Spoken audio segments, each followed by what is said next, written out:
Hello, നമുക്കിന്ന് ഒരു ഹൈദരാബാദി ദം ബിരിയാണി ഉണ്ടാക്കാം. ഞാൻ ഇന്നിവിടെ ഉണ്ടാക്കാൻ പോകുന്നത് കച്ചി സ്റ്റൈലിലുള്ള ബിരിയാണിയാണ്. അതായത് നമ്മൾ ഇതിൽ ഉപയോഗിക്കുന്ന മീറ്റ് അത് വേവിക്കാതെ പച്ചയായിട്ട് ദമ്മിൽ വെച്ച് ദമ്മിൽ വെന്ത് വരുന്ന ആ ഒരു രീതിയാണ് കച്ചി സ്റ്റൈൽ. അപ്പൊ അതിനു വേണ്ടി ഞാനിവിടെ 1 കിലോ ചിക്കനും 1 കിലോ അരിയും എടുത്തിട്ടുണ്ട്. പിന്നെ വേണ്ടത് 1/2 കിലോ സവാള, അത് നന്നായിട്ട് അരിഞ്ഞ് കനം കുറച്ചരിഞ്ഞ് എണ്ണയിൽ നന്നായിട്ട് വറുത്ത് കോരുക, നല്ല ഗോൾഡൻ കളറായിട്ട്. ഇത് നന്നായിട്ട് പൊരിഞ്ഞ് കിട്ടാൻ വേണ്ടി എണ്ണയുടെ ഒപ്പം തന്നെ നമ്മൾ സവാളയും ഇടുക. എണ്ണ ചൂടാകുന്നതിനൊപ്പം തന്നെ സവാളയും ചൂടായി അങ്ങനെ മൊരിഞ്ഞ് ഒരു ഏകദേശം ഒരു 15 മിനിറ്റ് എടുക്കും കേട്ടോ. ഇങ്ങനെ വരുന്ന ഈ സവാള ഉണ്ടല്ലോ, പെട്ടെന്നൊന്നും തണുത്തു പോവില്ല, നല്ല ക്രിസ്പായിട്ട് 2 ദിവസം വരെ ഇരിക്കും. ഇതിന് പറയുന്ന പേരാണ് ബാരിസ്റ്റ. ഈ ബാരിസ്റ്റയാണ് നമ്മളുടെ ഈ ബിരിയാണിയുടെ കാതൽ. സാധാരണ നമ്മൾ തീ കൂട്ടി വെച്ച് വറുത്ത് കഴിഞ്ഞാൽ പെട്ടെന്ന് പൊരിയും, പക്ഷെ അത് പെട്ടെന്ന് തണുത്തും പോകും. ഇനി വേണ്ടത് ചിക്കൻ അത്യാവശ്യം കൊഴുപ്പോടുകൂടി തന്നെ തൊലി കളയാതെ വലിയ കഷ്ണങ്ങളാക്കിയത് 1 കിലോ എടുത്തിട്ടുണ്ട്. ഇതിലേക്ക് 2 ടീസ്പൂൺ മുളക് പൊടി, 1/2 ടീസ്പൂൺ ജീരകം വറുത്ത് പൊടിച്ചത്, 1 ടീസ്പൂൺ നിറയെ ഗരം മസാല അല്ലെങ്കിൽ ബിരിയാണി മസാല. ഈ ബിരിയാണി മസാല ഉണ്ടാക്കുന്നത് എൻ്റെ കഴിഞ്ഞ ആബൂർ ബിരിയാണി വീഡിയോയിൽ കാണിക്കുന്നുണ്ട്. പിന്നെ 1 ടീസ്പൂൺ നിറയെ ഉപ്പ്, 2 ടീസ്പൂൺ നിറയെ ഇഞ്ചി വെളുത്തുള്ളി അരച്ചത്.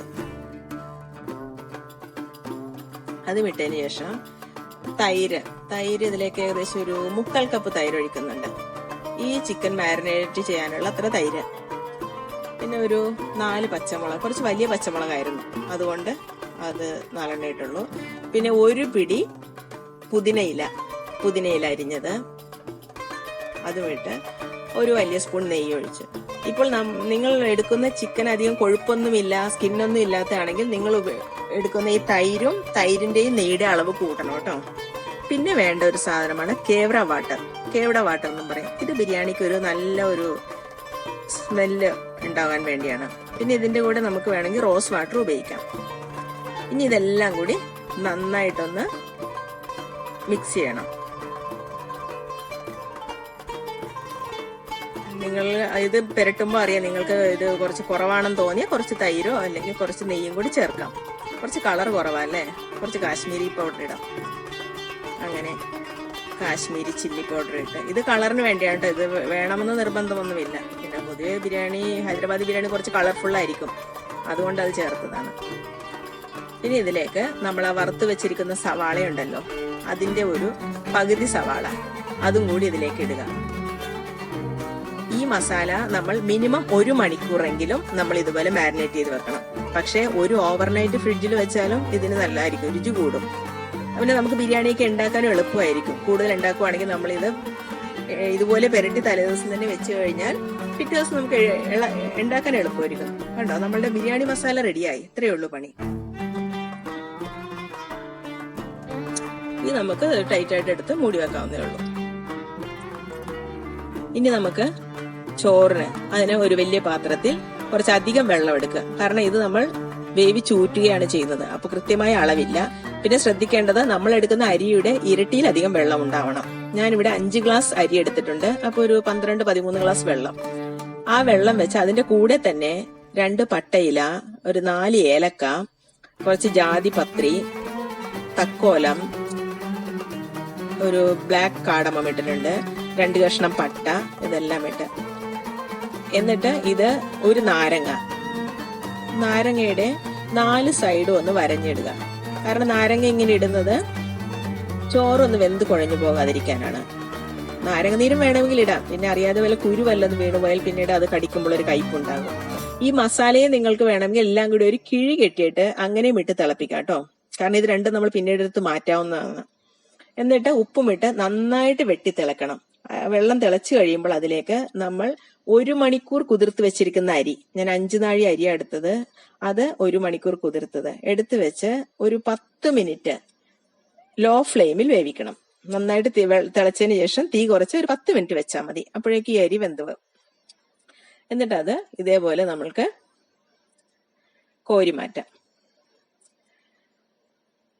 കണ്ടോ, ഇതുപോലെ നാരങ്ങ ആ സമയത്ത് നമ്മൾ എടുത്ത് മാറ്റിയാൽ മതി. അരി കോരി മാറ്റുന്ന സമയത്ത് നമ്മളിപ്പോ മസാല കിഴികെട്ടിയാ ഇടുന്നതെങ്കിൽ ആ സമയത്ത് ആ മസാലകൾ നമുക്ക് എടുത്തു മാറ്റാം. കണ്ടോ, ചോറ് വളരെ വിട്ട് വിട്ട് കിടക്കുന്നത് കണ്ടോ. ഇനി നമുക്ക് ദം ചെയ്യാൻ നമ്മൾ ചെയ്യേണ്ടത്, ഒരു സ്റ്റൗവിൽ ഒരു ദോശക്കല്ല്, നല്ല കട്ടിയുള്ള ഒരു ഇരുമ്പ് കല്ല്, അതൊന്ന് ചൂടാക്കാൻ വെക്കുക. ആ കല്ല് മാത്രമേ ചൂടാവുന്നുള്ളൂ. ഈ സ്റ്റൗ ഞാൻ കത്തിച്ചിട്ടില്ല കേട്ടോ. ഇനി നമുക്ക് ദം ചെയ്യേണ്ട പാത്രം, ഞാനിവിടെ ഈ ദം ചെയ്യാനുള്ള പാത്രത്തിൽ തന്നെയാണ് മാരിനേറ്റ് ചെയ്യാൻ വെച്ചത്. കാരണം നമ്മൾ ഇനി വേറെ താളിക്കലോ ഒന്നും ഇല്ലല്ലോ. അതുകൊണ്ട് ആ പാത്രത്തിൽ തന്നെ ചിക്കൻ മാരിനേറ്റ് ചെയ്തു. അത് ഞാനൊരു ഒരു മണിക്കൂർ മാരിനേറ്റ് ചെയ്താണ്. അതിലേക്ക് നമ്മൾ വാർത്ത് വെച്ചിരിക്കുന്ന അരി ഉണ്ടല്ലോ, വേവിച്ചൂറ്റിയ അരി, അതിന്റെ പകുതി അരി ചോറിട്ട് കൊടുക്കുക. ആ പകുതി ചോറിട്ടതിന് ശേഷം അതിലേക്ക് കളർ, ഞാൻ ഇവിടെ ഓറഞ്ച് കളറും മഞ്ഞ കളറും, ഇത് രണ്ട് കേസരി കളർ എന്ന് പറഞ്ഞ് കിട്ടും നമുക്ക്. അത് എടുത്തിട്ട് കുറച്ച് പാലിൽ, ഒരു തണുത്ത പാലിൽ നമ്മൾ കലക്കിയെടുത്തതാണ്. അത് രണ്ടും കുറേശ്ശെ ഇട്ട് കൊടുക്കുക. അതിനുശേഷം നമ്മൾ കുറച്ച് ഗരം മസാലപ്പൊടി, ഇത് നമ്മൾക്ക് ഓപ്ഷനിലാണ് കേട്ടോ. നിങ്ങൾക്കത് ഒത്തിരി സ്പൈസി ആയിട്ട് വേണമെങ്കിൽ മാത്രം ഇട്ടാൽ മതി. ആ ബിരിയാണി മസാല ഉണ്ടല്ലോ നമ്മൾ പൊടിച്ചു വെച്ചിട്ടുള്ളത്, അത് വേണമെങ്കിൽ ഇട്ടാൽ മതി. അല്ലെങ്കിൽ നമ്മൾക്ക് ആവശ്യത്തിനുള്ള മസാലയൊക്കെ നമ്മൾക്ക് ഈ ചോറിൽ തന്നെ ഉണ്ട്. പിന്നെ അതിലേക്ക് ഒരു 2 സ്പൂൺ നെയ്യ് നിങ്ങൾക്ക് കൂടുതൽ നെയ്യുടെ രുചി കൂടുതൽ വേണമെന്നുണ്ടെങ്കിൽ നെയ്യുടെ അളവ് കൂട്ടാം, ഇല്ലെങ്കിൽ ഒരു 2 സ്പൂൺ നെയ്യ് ഇങ്ങനെ ഇട്ട് കൊടുത്താൽ മതി. അതിനുശേഷം ഒരു 1/2 കപ്പ് മല്ലിയിലയും 1/2 കപ്പ് പുതിനയിലയും, അത് പൊടിപൊടിയായി അരിഞ്ഞത്, അതിന്റെ പകുതി ഇട്ട് കൊടുക്കുക. കാരണം നമ്മളിത് 2 ലെയർ ആയിട്ടാണ് ഉണ്ടാക്കാൻ പോകുന്നത്. അപ്പോൾ പകുതി ഒരു ലെയറിൽ ഇടുക. പിന്നെ ഇതിന്റെ മുകളിൽ തന്നെ നമ്മൾ വറുത്ത് വെച്ചിരിക്കുന്ന സവാളയും കുറച്ച് കശുവണ്ടി വറുത്തത് ഇടണം കേട്ടോ. ഞാനത് വിട്ടുപോയതാ ഇടാൻ. പിന്നെ അതിലേക്ക് അതിന്റെ മുകളിൽ ബാക്കി വെച്ചിരിക്കുന്ന അരി, അതും ബാക്കി എല്ലാ അരിയും കൂടി ഇടുക. ഇട്ടതിന് ശേഷം പിന്നെ ഈ കളറിന് പകരം ഉണ്ടല്ലോ നമുക്ക് കുങ്കുമപ്പൂ, അതുണ്ടെങ്കിൽ അതാണ് ബെസ്റ്റ്. കുങ്കുമപ്പൂ നിങ്ങളുടെ ഉണ്ടെങ്കിൽ ഇളം ചൂടുപാലിൽ കുറച്ചു നേരം വെച്ചതിന് ശേഷം ആ കളർ ഇളകുമ്പോൾ അത് ഇങ്ങനെ ഇട്ട് കൊടുത്താൽ മതി. അങ്ങനെയാണെങ്കിൽ ഈ 2 കളറിന്റെ ആവശ്യമില്ല കേട്ടോ.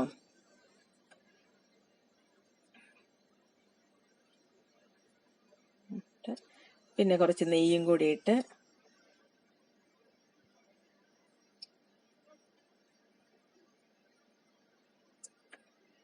സ്റ്റൗ ഒന്നും കത്തിച്ചിട്ടില്ല. ഇപ്പോഴും ആ ചിക്കൻ മാരിനേറ്റ് ചെയ്ത് ചിക്കന്റെ മുകളിൽ തന്നെയാണ് നമ്മൾ ഇതൊക്കെ ഇടുന്നത്. അതിന്റെ മുകളിൽ അവസാനം കുറച്ച് കേവറ വാട്ടർ ഇട്ട്, പിന്നെ ബാക്കിയുള്ള നമ്മളുടെ കയ്യിലുള്ള പുതിന, കൊത്തമല്ലി, പിന്നെ വറുത്ത് വെച്ചിരിക്കുന്ന കശുവണ്ടി, സവാളയുടെ ബാക്കിയുള്ള എല്ലാം, ബാലൻസ് എല്ലാം, അതെല്ലാം കൂടി ഇട്ട് ഇനി നമ്മൾക്കിത് ദം ചെയ്യാം. ഇനി നിങ്ങൾ സ്റ്റൗ കത്തിച്ചോളൂ. സ്റ്റൗ ഫുൾ ഫ്ലെയിമിൽ തന്നെ ഇരിക്കട്ടെ. ഇനി നമുക്ക് ഇത് അടച്ച് ദം ചെയ്യാം.